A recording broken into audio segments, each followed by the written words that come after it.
नमस्कार मित्रों, मैं दिनेश शर्मा। आप सभी का प्रिपेयर एजुकेशन हब चैनल में स्वागत है। मित्रों, आज हमारा वीडियो का मुद्दा रहेगा कि पर्वत, मैदान, पठार, पहाड़ियाँ, पहाड़, पर्वत आदि में क्या अंतर है।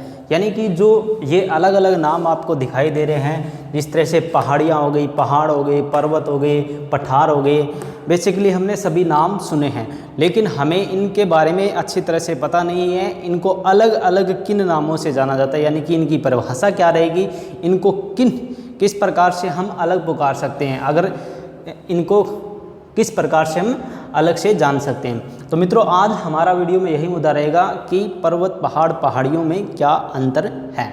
तो सबसे पहले हम शुरुआत करते हैं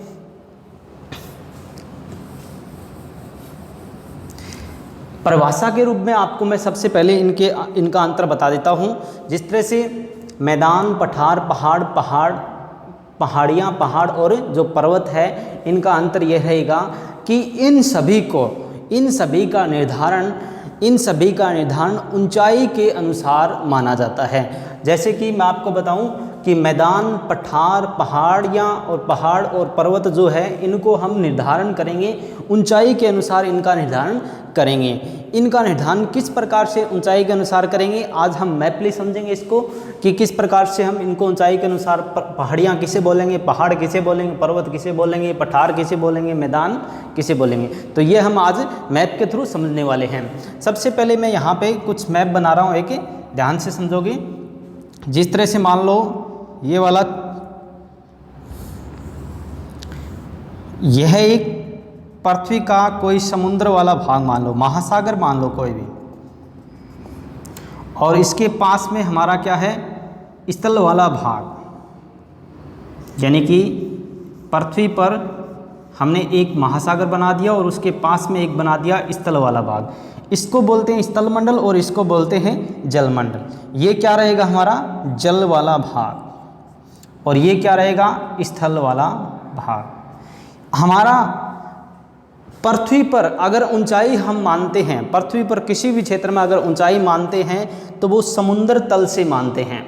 यहाँ पर ध्यान से देखोगे, ये मान लो कोई समुद्र है या महासागर है, उसका जो ऊपर वाला भाग होता है, यानी कि ये वाला जो भाग होता है, उसे समुद्र तल, यानी कि उसे बोलते हैं सी लेवल बोला जाता है। अगर ऊंचाई हम मानते हैं, वो हमेशा इस सी लेवल से ही मानी जाती है, इस सी लेवल से ही मानी जाती है। तो हम यहाँ से पता लगाएंगे कि हमारा मैदान कौन सा क्षेत्र कहलाएगा, पठार कौन सा क्षेत्र कहलाएगा, पहाड़ियाँ कौन सा क्षेत्र, पहाड़ कौन सा, पर्वत कौन सा।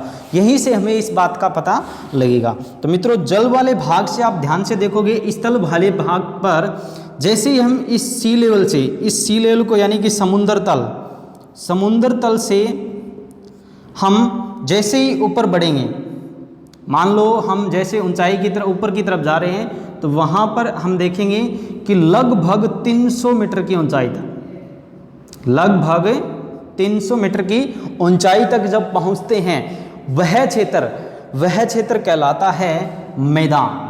कौन सा क्षेत्र कहलाता है, मैदान।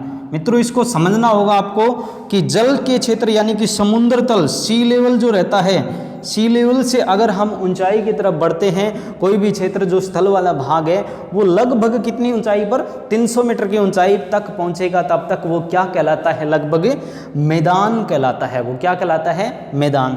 अब उसके बाद में आता है पठार। पठार को जानने के लिए हमें, जैसे मैदान से हम ऊपर पहुंचते हैं, तो कुछ क्षेत्र यहाँ पर 600 मीटर की ऊंचाई तक पहुँचते हैं, 600 मीटर की ऊंचाई तक पहुंचते हैं। उस क्षेत्र को हम लगभग क्या बोलते हैं, पठार बोलते हैं। क्या बोलते हैं, पठार बोलते हैं।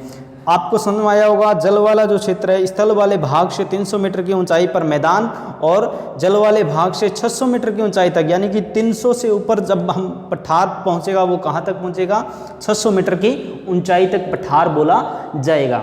उसके बाद में जैसे ही हम इससे ऊपर पहुँचते हैं, तो यहाँ पर एक स्थान आता है 1800 मीटर की ऊंचाई।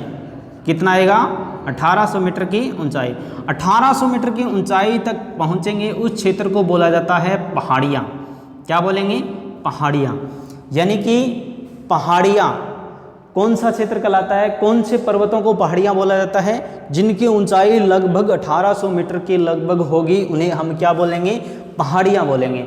उसके बाद में जैसे ही हम आगे बढ़ेंगे तो यहाँ पर हमारा आएगा 2700 मीटर की ऊंचाई, लगभग 2700-2800 के लगभग जितना ऊंचाई तक क्षेत्र होगा, उस क्षेत्र को हम बोलते हैं पहाड़। क्या बोलते हैं? पहाड़ बोलेंगे। और अब इसके बाद में लास्ट जो रहता है वो कौन सा रहता है? आपका 2700 से ऊपर, 2700 से ऊपर, 2700 से ऊपर का जो क्षेत्र होता है वो क्षेत्र क्या कहलाएगा? आपका क्या कहलाएगा? पर्वत। मित्रों, आपको इस बात से समझ में आ गया होगा कि मैदान क्या है, पठार क्या है, पहाड़ियाँ क्या है, पहाड़ क्या है, पर्वत क्या है। ये सब क्षेत्र कौन से क्षेत्र हैं? जो सी लेवल यानी कि समुद्र तल से जैसे जैसे हम ऊपर की तरफ बढ़ते हैं 300 मीटर की ऊंचाई पर पहुंचेंगे मैदान, और 600 मीटर की ऊंचाई पर पठार, और उसके बाद में 1800 मीटर की ऊंचाई पर पहाड़ियाँ, और 2700 मीटर की ऊंचाई तक पहाड़ कहलाएगा, और लास्ट 2700 से ऊपर वाला क्षेत्र रहता है वो क्या कहलाता है? पर्वत कहलाता है। आपको इस मैप से समझ में आ गया होगा अच्छी तरह से। अब मैं आपको बता देता हूं कि वर्तमान में आपसे अगर पूछा जाए कि अपने भारत में सी लेवल कौन सा क्षेत्र माना जाता है, तो यहाँ पर वर्तमान में भारत का जो सी लेवल रहता है वो है चेन्नई। भारत का समुद्र तल किसे माना जाता है? चेन्नई को भारत का समुद्र तल, चेन्नई के जो पास में जो क्षेत्र है उसे सी लेवल के अनुसार माना जाता है। इससे पहले अगर पूछा जाए तो ये कौन सा क्षेत्र था? इससे पहले सी लेवल था हमारा मुंबई। कौन सा था? मुंबई। तो मित्रों, इससे आपको पता लग गया होगा कि मैदान कौन सा क्षेत्र है, पठार कौन सा क्षेत्र है, पहाड़ियाँ कौन सा क्षेत्र है, पहाड़ कौन सा है, पर्वत कौन सा है। वैसे तो देखो, पर्वत, पहाड़, पहाड़ियों का सीधी परिभाषा के रूप में अगर आपसे पूछा जाए क्वेश्चन, तो वह क्षेत्र होता है जो यानी कि समुद्र तल से जो ऊपर भाग उठाओ, जो नुकीला भाग हो, यानी कि ऊपर से तिरछा भाग हो, उसे पहाड़, पहाड़ियाँ या पर्वत कहते हैं। लेकिन इनमें अगर अंतर आपसे पूछा जाए तो ये परिभाषा आप बता सकते हो, इनके अनुसार आप समझ सकते हो। इसी प्रकार से अगर पठार के बारे में ऐसे सिंपल भाषा पूछे, पठार क्या होता है? पठार वह क्षेत्र होता है जो समुद्र तल से ऊंचा उठा हुआ भाग वह हो जो विस्तृत 600 मीटर की ऊंचाई तक लगभग फैला हो, उसे हम क्या बोलेंगे? पठार कहें। मैदान आपका जो रहता है समुद्र तल के बाद में मैदान ही शुरू होता है। अब मित्रों, यहाँ पर कुछ अपवाद के रूप में आपको अलग से मिलेंगे, इसके अनुसार नहीं मिलेंगे कुछ क्षेत्र, जिस तरह से पामीर का पठार हो गया, जिस तरह से बहुत सारे पठार हैं, अलग अलग जो पठार जो आपको कुछ ऊंचाई पर ज़्यादा मिलेंगे, तो यहाँ पर वो अपवाद के रूप में है। लेकिन हम अगर थॉट के अनुसार देखें तो ये हमारा यही क्षेत्र रहता है। 300 मीटर की ऊंचाई पर मैदान रहेगा, 600 मीटर की ऊंचाई पर पठार रहेगा, 1800 मीटर की ऊंचाई पर पहाड़ियाँ, और 2700 मीटर की ऊंचाई पर पहाड़, और 2700 से ऊपर का क्या रहेगा? क्षेत्र हमारा पर्वत रहेगा। तो मित्रों, इस वीडियो में हमारा यही बताने का मकसद था कि आपको इनके बारे में अंतर स्पष्ट हो सके। लेकिन वीडियो को ख़त्म करने से पहले आपको एक क्वेश्चन दिया जाता है, इसी के अनुसार जो आपको बताना है। राजस्थान क्षेत्र में एक अरावली है, अरावली पर्वतमाला, अरावली की पहाड़ियाँ, अरावली जो है आपकी, अरावली को आप इनमें से किन नामों से जानोगे? यानी कि या आप पहाड़ियाँ बोलोगे, पहाड़ बोलोगे, या पर्वतमाला बोलोगे। तो अरावली के बारे में आपको बताना है कि अरावली जो राजस्थान में फैली हुई है उसे हम इनमें से किन नामों में जाना जाएगा। तो इसके बारे में आपको बताना है डिटेल में कमेंट के माध्यम से। आज जो हमारा वीडियो था ये इसी के लिए था। थैंक यू, धन्यवाद। मित्रों, वीडियो को लाइक करें, शेयर करें, वीडियो में कमेंट करें, सब्सक्राइब बटन को दबाएं और सब्सक्राइब बटन के पास बेल आइकन को दबाएं। Thank you for watching.